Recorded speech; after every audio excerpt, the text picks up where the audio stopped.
সুপ্রিয় দর্শক বন্ধুরা, দেখতে পাচ্ছেন আরেকটি ঘোড়দৌড় প্রতিযোগিতা শুরু হতে যাচ্ছে লালচান এবং ঋতুরাজের মধ্যে। আপনারা আমাদের সাথেই থাকুন।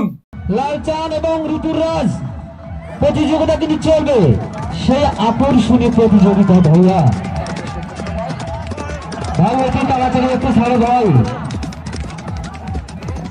শুরু হয়ে গেছে সেই আকর্ষণীয় প্রতিযোগিতা। ভাইয়া আজকে এই প্রতিযোগিতার মাধ্যমে আমরা খেলা সমাপ্ত ঘোষণা করব।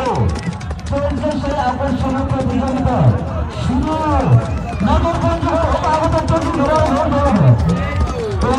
সেই আকর্ষণীয় প্রতিযোগিতা আগামীকালকে আমাদের সেই চূড়ান্ত প্রতিযোগিতা চলবে আবার ওই সদর হচ্ছে ঐতিহ্যবাহী ঘোড়দৌড় মেলায়।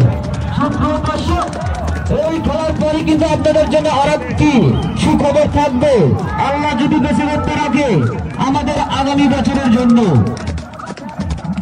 চলছে সেই গ্রুপে। আরে ভাই চলছে ভাই, কে আমাদের সেই বাউন্ডারি প্রথম ক্রস করতে পারে। এবং সুপ্রিয় দর্শক, আমাদের কিন্তু আগামীকালকে সেই চূড়ান্ত ফাইনাল প্রতিযোগিতা চলবে আমাদের সেই দুবলাই গাড়ি ঘোড়দৌড় মেলায়। সুপ্রিয় দর্শক, কে নেবে মোটর সাইকেল, কে নেবে পুলিশ, কে নেবে মনিটর, আগামীকালকে সব আপনারা এই মঞ্চে দেখতে পাবেন। চলছে সেই প্রতিযোগিতা। ভাই তুমি কিন্তু হার মানলে চলবে না, তোমাকে এর সাথে যেতে হবে, তোমাকে কিন্তু পারতে হবে, কিছু করতে হবে না। সুপ্রিয় দর্শক, এই প্রতিযোগিতার মাধ্যমে আমরা আজকে খেলা সমাপ্ত ঘোষণা করব। সেই সাথে আগামী বছরের একটি ঘোষণা আমরা এই মেলাটি আমি ঘোষণা করে দেবো।